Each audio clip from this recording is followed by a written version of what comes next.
بسم اللہ الرحمن الرحیم۔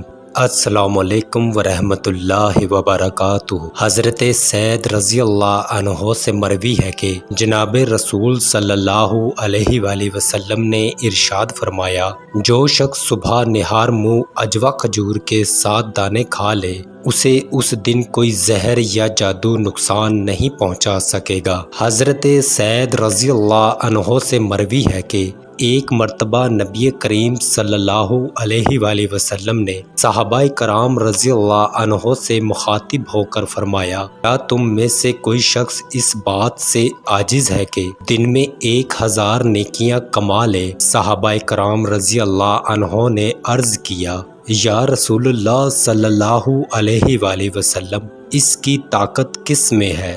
نبی کریم صلی اللہ علیہ وآلہ وسلم نے فرمایا، 100 مرتبہ سبحان اللہ کہہ لیا کرے، اس کے نامہ اعمال میں 1000 نیکیاں لکھ دی جائیں گی اور 1000 گناہ مٹا دیے جائیں گے۔ حضرت ابو ہریرہ رضی اللہ عنہ کہتے ہیں کہ مجھے میرے نبی کریم صلی اللہ علیہ وآلہ وسلم نے 3 چیزوں کی وصیت کی ہے کہ موت سے پہلے ان کو نہ چھوڑو۔ نمبر 1، ہر مہینہ میں 3 دن روزے۔ نمبر 2، چاست کی نماز۔ نمبر 3، وتر پڑھ کر سونا۔